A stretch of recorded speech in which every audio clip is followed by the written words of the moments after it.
Hello, good morning, जोहार। मैं संजय और आप देख रहे हैं न्यूज़ झारखंड। चलिए जानते हैं आज की मुख्य 25 बड़ी खबरों को।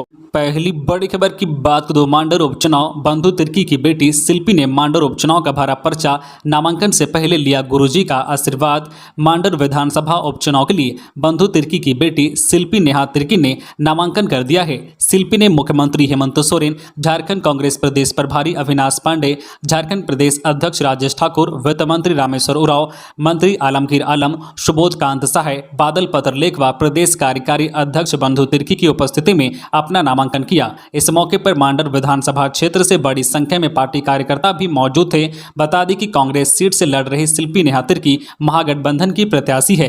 कांग्रेस प्रत्याशी शिल्पी नेहा तिर्की नामांकन से पहले अपने पिता के साथ शिबू सोरेन के आवास पहुंची और उनका आशीर्वाद लिया। इतना ही नहीं, शिल्पी ने कांग्रेस प्रभारी अविनाश पांडे, वित्त मंत्री रामेश्वर उरांव समेत अन्य वरिष्ठ नेताओं का भी आशीर्वाद लिया। मालूम हो कि आय से अधिक संपत्ति के मामले में बंधु तिर्की की विधानसभा की सदस्यता चली गई है, जिससे यह सीट खाली हो गई है। मांडर सीट के खाली होने के बाद उपचुनाव की घोषणा हुई है। अगली बड़ी खबर की बात करो। तेनुघाट थर्मल पावर स्टेशन की एक यूनिट 5 दिनों तक रहेगी बंद। गहरा सकता है बिजली संकट। तेनुघाट थर्मल पावर स्टेशन की एक यूनिट गुरुवार यानी 2 जून सुबह 4 बजे से बंद हो गई है। अगले 5 दिनों तक यूनिट नंबर 1 का मेंटेनेंस किया जाएगा। इस दौरान केवल यूनिट नंबर 2 चालू रहेगी। जानकारी दी गई है कि 5 दिनों तक राज्य में औसतन 150 मेगावाट बिजली कम मिलेगी। इससे राज्य में एक बार फिर बिजली संकट गहराने की संभावना है। बताया जा रहा है कि यूनिट नंबर 1 की जनरेटिंग मशीन में तकनीकी खामी आ गई है, इस कारण इसे बंद किया गया है। इधर झारखंड बिजली वितरण निगम द्वारा तेनुघाट की यूनिट बंद रहने की स्थिति में अतिरिक्त बिजली की व्यवस्था करने का प्रयास किया जा रहा है।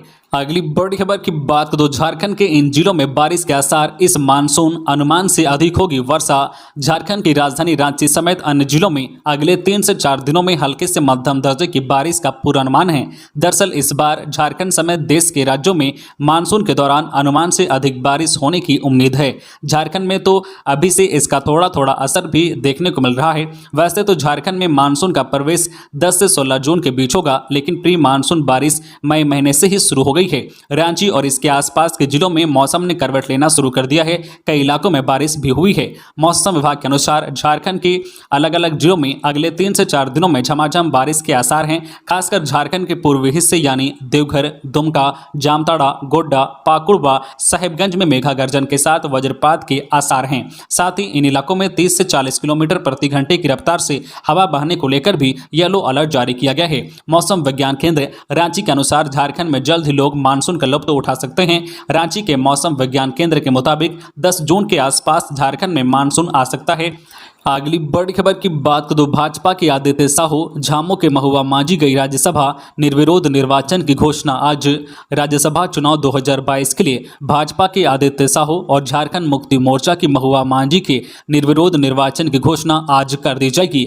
झारखंड से राज्यसभा के लिए एनडीए के भाजपा प्रत्याशी आदित्य साहू तथा झामो की महुआ मांझी के निर्विरोध निर्वाचन होने की घोषणा शुक्रवार को हो जाएगी। शुक्रवार को नामांकन वापसी का अंतिम दिन है। इसकी अवधि खत्म होने के साथ ही विधानसभा के प्रभारी सचिव शाह रिटर्निंग अफसर सैयद जावेद हैदर द्वारा दोनों के निर्विरोध निर्वाचन की घोषणा कर दी जाएगी। दोनों प्रत्याशियों की जीत नामांकन दाखिल करने के साथ ही तय हो गई थी, क्योंकि 2 सीट के लिए हो गई थी क्योंकि 2 सीट के लिए 2 ही उम्मीदवारों ने नामांकन दाखिल किया था। वर्ष 2014 के बाद यह पहला मौका है जब झारखंड से राज्यसभा के लिए प्रत्याशी निर्विरोध चुनकर उच्च सदन जाएंगे। खबरों में आगे बढ़ने से पहले आपसे रिक्वेस्ट है कि अगर आप चैनल को सब्सक्राइब नहीं किए हैं तो प्लीज चैनल को सब्सक्राइब करके बेल आइकन प्रेस कर दे, जिससे आपको झारखंड की हर छोटी बड़ी खबर का अपडेट आप तक पहुंचता रहे। चलिए बढ़ते हैं खबरों की ओर। अगली बड़ी खबर की बात करो। हेमंत सोरेन की सीबीआई जांच पर बड़ा फैसला। आज याचिका की वैधता पर हाईकोर्ट सुनाएगा आदेश। झारखंड के मुख्यमंत्री हेमंत सोरेन के लिए आज बेहद अहम दिन है। हेमंत और उसके भाई बसंत सोरेन के करीबियों द्वारा सेल कंपनियों में निवेश की सीबीआई जांच की मांग को लेकर दाखिल याचिका की वैधता पर झारखंड हाईकोर्ट आज शुक्रवार को अपना फैसला सुनाने जा रहा है। यह मामला उच्च न्यायालय के चीफ जस्टिस डॉक्टर रविरंजन व जस्टिस SN प्रसाद की अदालत में सुनवाई सुनवाई के लिए सूचीबद्ध है। राज्य सरकार, प्रार्थी शिवशंकर शर्मा, मुख्यमंत्री हेमंत सोरेन और ईडी इस मामले में पक्षकार हैं। सभी पक्षों की बहस पूरी होने के बाद बुधवार को अदालत ने अपना फैसला सुरक्षित रख लिया था। अगली बड़ी खबर की बात करें तो झारखंड में जाति आय प्रमाण पत्र बनवाना होगा आसान, पीडीएस दुकानों में खुलेंगे प्रज्ञा केंद्र। झारखंड की पीडीएस जन वितरण प्रणाली दुकानों में अब राशन लेने के साथ साथ लोग जाति आय प्रमाण पत्र भी बनवा सकेंगे। राशन दुकानों में प्रज्ञा केंद्र की सुविधा लोगों को मिलेगी। झारखंड पंचायत चुनाव को लेकर पहले इस पर रोक लगा दी गई थी, पर अब रास्ता साफ हो गया है। राज्य सरकार ने पहले चरण में 10,000 जन वितरण प्रणाली की दुकानों में यह सुविधा शुरू करने की योजना बनाई है। पीडीएस की दुकानों में प्रज्ञा केंद्र, कॉमन सर्विस सेंटर की सुविधा उपलब्ध कराने का रास्ता साफ हो गया है। चुनाव आयोग ने पंचायत चुनाव के मद्देनजर इस योजना के शुरू करने पर रोक लगा दी थी। कहा था कि इससे ग्रामीण क्षेत्र के 2 करोड़ से अधिक मतदाता प्रभावित हो सकते हैं। इस योजना के तहत पीडीएस दुकानों पर अनाज व अन्य सामान के साथ साथ जाति, आवासीय, आय, जन्म मृत्यु प्रमाण पत्र, आधार एनरोलमेंट, बिजली बिल एवं रिचार्ज सहित अन्य सुविधाएं ग्रामीणों को उपलब्ध कराई जाएगी। राज्य सरकार ने पहले चरण में 10,000 जन वितरण प्रणाली की दुकानों में यह सुविधा शुरू करने की योजना बनाई है। इसके बाद शेष पीडीएस दुकानों में भी यह सुविधा बहाल करने की योजना है। अगली बड़ी खबर की बात करें तो बाबूलाल ने हेमंत सोरेन को हड़काया, ईडी को खुलेआम धमकी दे रहे हैं, मतलब चोर की दाढ़ी में तिनका। झारखंड के पूर्व मुख्यमंत्री और भाजपा विधायक दल के नेता बाबूलाल मरांडी ने मुख्यमंत्री हेमंत सोरेन पर बड़ा हमला बोला है। गुरुवार को ट्विटर पर बाबूलाल ने हेमंत को जांच एजेंसियों को समझा देने की धमकी देने, हाथ डालने की चुनौती देकर डराने का प्रयास करने के लिए अड़े हाथों लिया है। भाजपा नेता ने अपने ट्वीट में लिखा है कि हेमंत सोरेन जी जांच एजेंसियों को समझा देने की धमकी दे रहे हैं, ईडी को हाथ डालने की चुनौती देकर डराने का प्रयास कर रहे हैं। बाबूलाल ने इस ट्वीट में आगे सीएम को नसीहत देते हुए लिखा है कि हेमंत जी इतिहास से सबक लीजिए, चोर की दाढ़ी में तिनका वाली कहावत को चरितार्थ मत कीजिए। भ्रष्टाचार उजागर होने की बौखलाहट में न ही खुद डरिए और न ही दूसरों को डराइए। झारखंड हाईकोर्ट में चल रहे मामलों की ओर इशारा करते हुए पूर्व मुख्यमंत्री ने जोर देकर कहा है कि देश की न्यायिक व्यवस्था पर धैर्य से भरोसा रखिए। बाबूलाल मरांडी ने एक और ट्वीट में सीएम हेमंत सोरेन को समझाते हुए कहा है कि हेमंत सोरेन जी जांच से मत घबराइए, दूध का दूध और पानी का पानी हो जाने दीजिए। अगर आप बेकसूर होंगे तो बाइज्जत मुक्त रहेंगे, इतिहास पुरुष कहलाएंगे, स्वर्ण अक्षरों में आपका नाम लिखा जाएगा। लेकिन अगर आप इस झारखंड महालूट के सहभागी होंगे तो कानून से बचकर कितने दिन भागिएगा।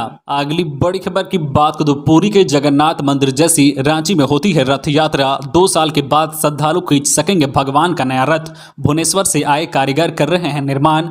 पुरी की तर्ज पर 1 जुलाई को रांची में होने वाली रथ यात्रा इस बार 2 साल के अंतराल के बाद आयोजित होगी। इस बार पूजा की सबसे बड़ी खासियत नया रथ होगा, जिसमें भगवान जगन्नाथ सवार होंगे और लोग उनके दर्शन कर सकेंगे। इसको लेकर जगन्नाथपुर मंदिर परिसर में नए रथ का निर्माण जोर शोर से चल रहा है। पुरी की तर्ज पर ही बनने वाले इस रथ निर्माण को लेकर भुवनेश्वर से कारीगर बुलाए गए हैं। पिछले 2 साल से कोरोना की वजह से रथ यात्रा में आम लोग की हिस्सेदारी नहीं हुई। धुरवा स्थित जगन्नाथ मंदिर में केवल पूजा अर्चना की गई। 2 साल बाद निकलने वाली इस रथ यात्रा में भगवान जगन्नाथ अपने भक्तों को नए रथ पर सवार होकर दर्शन देंगे। दरअसल 2012 में बना पुराना रथ खराब हो गया था, साथ ही उसकी लकड़ियां भी डैमेज हो गई थी, इसलिए इस बार नया रथ का निर्माण कराया जा रहा है। इस साल रथ यात्रा 1 जुलाई को निकाली जाएगी। 9 दिन तक चलने वाली इस रथ यात्रा में सभी धार्मिक रीति रिवाजों और नियमों का पालन किया जाएगा। अगली बड़ी खबर की बात करें तो जेपीएससी रिजल्ट पर बवाल, उम्मीदवारों ने लगाए गड़बड़ी के आरोप। झारखंड स्टेट स्टूडेंट यूनियन ने 7वीं से 10वीं जेपीएससी मुख्य परीक्षाफल में गड़बड़ियों की ओर इशारा किया है। एक प्रेस वार्ता के दौरान आंदोलनकारी छात्र नेता देवेंद्र नाथ महतो और मनोज यादव ने बताया है कि आयोग ने 7वीं से 10वीं जेपीएससी मुख्य परीक्षा के साथ कटअप जारी नहीं किया है, न ही छात्रों का मार्क्स जारी किया है और न ही कोटिवार रिजल्ट जारी किया है। विज्ञापन में दिव्यांग कोटा के लिए 7 सीट आरक्षित है, जबकि रिजल्ट में मात्र 3 सीट ही दिख रही है। बाकी 4 सीट का पता नहीं चल रहा है। स्पोर्ट्स के लिए 2 सीट तथा महिला कोटा के लिए 8 सीट आरक्षित थी, जो परीक्षा फल से पता नहीं चल रहा है। आयोग को स्पष्ट करना चाहिए। आयोग द्वारा जारी परीक्षा फल में सर्टिफिकेट में भी कई गड़बड़ियां की गई है। उन्होंने कहा है कि रैंक 72 जो गैर झारखंडी है, फिर भी जेपीएससी रिजल्ट में BC2 से संबद्ध दिख रहा है। जेपीएससी टॉपर रैंक 1 जो BC1 तेली समाज से संबंधित है, लेकिन जेपीएससी परीक्षाफल में BC2 से संबद्ध दर्शाया गया है। इस प्रकार अन्य छात्र छात्राओं में भी गड़बड़ी का मामला दिख रहा है। जेपीएससी प्रक्रिया में शुरू से अंत तक भारी धांधली हुई है। अगली बड़ी खबर की बात करें तो गंगोत्री हुजूर आशा लकड़ा हो सकती है भाजपा उम्मीदवार। आज होगा मांडर प्रत्याशी का ऐलान। मांडर विधानसभा उपचुनाव को लेकर भाजपा प्रदेश चुनाव समिति की बैठक गुरुवार को पार्टी प्रदेश मुख्यालय में हुई। प्रदेश अध्यक्ष दीपक प्रकाश की अध्यक्षता में हुई बैठक में संभावित प्रत्याशियों के नाम पर मंथन किया गया। चुनाव समिति ने प्रदेश अध्यक्ष दीपक प्रकाश, विधायक दल के नेता बाबूलाल मरांडी और संगठन महामंत्री को प्रत्याशी चयन के लिए अधिकृत किया। पार्टी सूत्रों की माने तो जो प्रदेश के दोनों शीर्ष नेताओं ने संभावित प्रत्याशियों की अंतिम सूची केंद्रीय नेतृत्व को भेज दी है। केंद्रीय नेतृत्व से हरी झंडी मिलते ही आज शुक्रवार को भाजपा मांडर उपचुनाव के लिए प्रत्याशी की घोषणा कर सकती है। अगली बड़ी खबर की बात करें तो पूर्वी सिंहभूम के बोड़ाम में परमेश्वर की लाश बरामद। सुरक्षा समिति के नेता की हत्या कर शव लटकाया। पूर्वी सिंहभूम जिले के बोड़ाम इलाके में नक्सलियों के खिलाफ अभियान में सुरक्षा बलों का साथ देने वाले परमेश्वर सिंह की हत्या कर दी गई है। वह दलमा अंचलिक सुरक्षा समिति नाम के संगठन के नेता थे। आमझोर गांव के टोला कासिडी में नाले के पास छागलदह जंगल में पेड़ पर परमेश्वर सिंह का शव लटका हुआ मिला। शव धोती के सहारे लटका गया था। परमेश्वर सिंह बोड़ाम थाना क्षेत्र के जोकोरा टोला जोजराडीह के रहने वाले थे। गुरुवार दोपहर करीब 1 बजे उनकी लाश देखी गई। इसके बाद पूरे इलाके में सनसनी फैल गई। शव की सूचना पाकर सैकड़ों की संख्या में लोगों की भीड़ मौके पर जमा हो गई। दावा किया गया है कि परमेश्वर सिंह के शरीर के प्राइवेट पार्ट से खून निकल रहा था। जो पटमदा डीएसपी सुमित कुमार व थाना प्रभारी शंकर लकड़ा ने उपस्थित लोगों को उचित जांच और कार्रवाई का भरोसा दिया है। इसके बाद शव को पोस्टमार्टम के लिए एमजीएम अस्पताल भेज दिया गया। अगली बड़ी खबर की बात करें तो 70 साल की उम्र में कमला देवी बनी मुखिया। कहा पंचायत के अधूरे काम को करेंगे पूरा। 70 साल की आयु में लोग धार्मिक काम के साथ साथ परिवार के साथ समय गुजारना पसंद करते हैं, लेकिन हजारीबाग के उरीमारी पंचायत की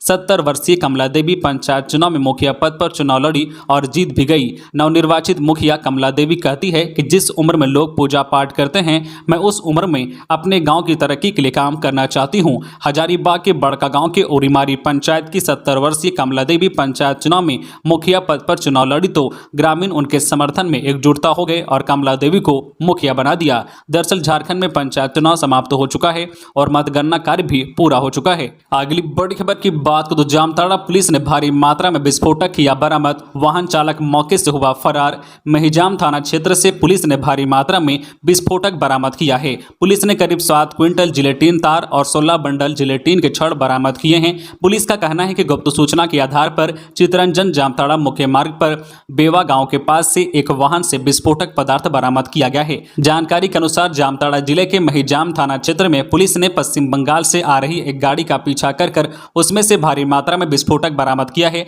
गाड़ी से करीब 7 क्विंटल जिलेटिन तार और 16 बंडल जिलेटिन के छड़ बरामद किए हैं। गाड़ी से विस्फोटक पदार्थ पश्चिम बंगाल से लाया जा रहा था। हालांकि अभी तक यह पता नहीं चल पाया है कि विस्फोटक को कहां खपाया जाना था। अगली बड़ी खबर की बात करें तो कोयला तस्करी के खिलाफ पुलिस की कार्रवाई। हजारीबाग के केरेडारी में अवैध खदान को भरा। हजारीबाग जिले के केरेडारी थाना क्षेत्र में अवैध कोयला कारोबार के खिलाफ पुलिस ने छापेमारी अभियान चलाया। छापेमारी में पुलिस ने जोरदाग में बने आधा दर्जन से अधिक अवैध कोयला खदानों को डोजरिंग कर भर दिया। छापेमारी के दौरान कोयला ढुलाई में लगे मजदूर पुलिस को देखकर जंगल की ओर भागने में सफल हुए। अवैध कोयला खदान बनाकर कोयले के कारोबार होने की गुप्त सूचना पर सीनियर अधिकारियों के निर्देशानुसार छापेमारी दल का गठन किया गया। केरेडारी सीओ राकेश तिवारी, थाना प्रभारी नायल गोडविन केरकेटा एवं टंडवा वन क्षेत्र कर्मी की उपस्थिति में जोरदाग में अवैध कोयला खदानों को जेसीबी से भरा गया। अवैध कोयला खदानों में छापेमारी से कोयला कारोबारियों में हड़कंप मचा हुआ है। अगली बड़ी खबर की बात करें तो झारखंड में पर्यटन की असीम संभावनाएं। रांची में देखो अपना देश सेमिनार में कई पहलुओं पर हुई चर्चा। झारखंड में पर्यटन के क्षेत्र में असीम संभावनाओं को देखते हुए अधिक से अधिक पर्यटकों को लाने और इससे रोजगार और स्वरोजगार के बढ़ते अवसर पर राजधानी रांची में चर्चा हुई।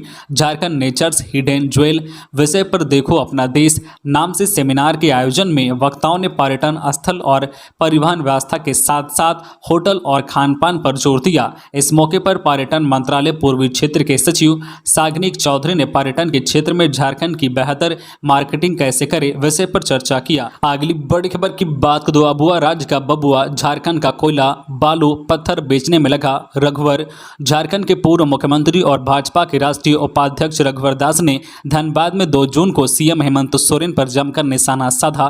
कहा कि अबुआ राज्य के बबुआ को जनता ने जल जंगल जमीन बचाने के लिए गद्दी पर बैठा था, लेकिन यह बबुआ राज्य में सरकारी जल जंगल और जमीन लूटने में लगा है। खुद सीएम हेमंत सोरेन और उनकी सरकार में सिर्फ लोग कोयला, बालू, पत्थर खुलेआम बेच रहे हैं। हर तरफ भ्रष्टाचार का बोलबाला है। झारखंड की 3.25 करोड़ जनता भी यह मानने लगी है। केंद्र की मोदी सरकार के 8 साल पूरे होने पर रघुवर दास धनबाद के एक होटल में प्रेस वार्ता में बोल रहे थे। उन्होंने कहा है कि झारखंड में बिना पैसा दिए कोई काम नहीं होता है। जमीन का म्यूटेशन हो या आय प्रमाण पत्र या जाति प्रमाण पत्र या फिर कोई अन्य जो है कार्य प्रखंड से सीओ ऑफिस तक पैसे का खेल चल रहा है। प्रोजेक्ट भवन में बिना पैसे दिए फाइल नहीं हिलती है। जो भाजपा का लक्ष्य सरकार बदलने का नहीं, राज्य में विकास स्थापित करने वाली सरकार की जरूरत है। अगली बड़ी खबर की बात करें तो जोगसलाई में अब बिना फायर एनओसी के नहीं मिलेगा ट्रेड लाइसेंस। जाने प्रशासन की और क्या क्या है शर्तें। जमशेदपुर के मानगो टायर गोदाम में लगे आग की घटना ने प्रशासन को सकते में डाल दिया है। इस संबंध में जिले के उपायुक्त विजया जाधव ने जमशेदपुर के तीनों नगर निकायों के पदाधिकारियों को सभी प्रतिष्ठानों, बड़े जो है व्यावसायिक भवनों में फायर सिस्टम की जांच की रिपोर्ट मांगी है। यही नहीं, उपायुक्त ने कहा है कि यदि प्रतिष्ठान बिना फायर सेफ्टी के चल रहा है तो उनका ट्रेड लाइसेंस रद्द करें। उन्होंने यह भी कहा है कि बिना फायर सेफ्टी का किसी को भी जो है ट्रेड लाइसेंस जारी नहीं करने को कहा है। अगली बड़ी खबर की बात करें तो नक्सली साधु किसान की बोलती थी तूती अब वार्ड सदस्य बनकर बदलेंगे तस्वीर। झारखंड पंचायत चुनाव में लातेहार जिले के महुआटांड प्रखंड में कई नए बदलाव देखने को मिले हैं। नेतरहाट पंचायत के होसंबू गांव निवासी साधु किसान वार्ड सदस्य बन गए हैं। कभी नक्सली संगठन भाकपा माओवादी के ये हार्डकोर उग्रवादी एरिया कमांडर थे। अब ये नेतरहाट पंचायत के वार्ड नंबर 10 की तस्वीर बदलेंगे। इन्होंने अपने निकटतम प्रतिद्वंदी को हराकर जीत हासिल की है। इन्हें निर्वाचित घोषित करते हुए निर्वाचन सह प्रखंड विकास पदाधिकारी अमरेन डांग एवं SDPO Rajesh Kujur, circuit inspector Dharmdev Paswan ने संयुक्त रूप से प्रमाण पत्र प्रदान किया और जीत की बधाई दी। अगली बड़ी खबर की बात दो आदिवासी वोट बैंक को गोलबंद करने में जुटी झारखंड बीजेपी। 5 जून को महारैली का आयोजन। झारखंड बीजेपी पहली बार आदिवासी रैली करने जा रही है। 5 जून को रांची के मोराबादी मैदान में आयोजित होने वाले इस महारैली को लेकर बीजेपी प्रदेश कार्यालय से लेकर कार्यक्रम स्थल तक लगातार बैठकों का दौर जारी है। महारैली को सफल बनाने को लेकर बीजेपी के एक नेता तैयारी में जुटे हैं। झारखंड में ट्राइबल वोट पर हमेशा राजनीति होती रही है। प्रत्येक दल का फोकस आदिवासी समुदाय के इर्द गिर्द रहता है। 2019 के विधानसभा चुनाव में ट्राइबल वोट की बेरुखी का खामियाजा बीजेपी उठा चुकी है। इस वजह से लगातार ट्राइबल को फोकस कर बीजेपी कार्यक्रम आयोजित करती है। यही वजह है कि मिशन 2024 को ध्यान में रखते हुए बीजेपी झारखंड में पहली बार आदिवासी रैली करने जा रही है। गुरुवार को प्रदेश बीजेपी कार्यालय में प्रदेश अध्यक्ष दीपक प्रकाश की अध्यक्षता में बैठक आयोजित की गई। इस बैठक में विधायक दल के नेता बाबूलाल मरांडी, आदित्य साहू सहित जो है कई भाजपा के नेता शामिल हुए। बैठक में आदिवासी रैली की तैयारी की समीक्षा की गई। तो ये थी आज की झारखंड की टॉप बड़ी खबरें। इसी तरह झारखंड की हर छोटी बड़ी खबर देखने के लिए आप हमारे चैनल न्यूज झारखंड चैनल को सब्सक्राइब करके बेल आइकन प्रेस कर दीजिए, जिससे आपको झारखंड की हर छोटी बड़ी खबर का अपडेट आप तक पहुंचता रहे। तो आज के लिए बस इतना ही। हमें दीजिए इजाजत, फिर मिलते हैं नेक्स्ट न्यूज में।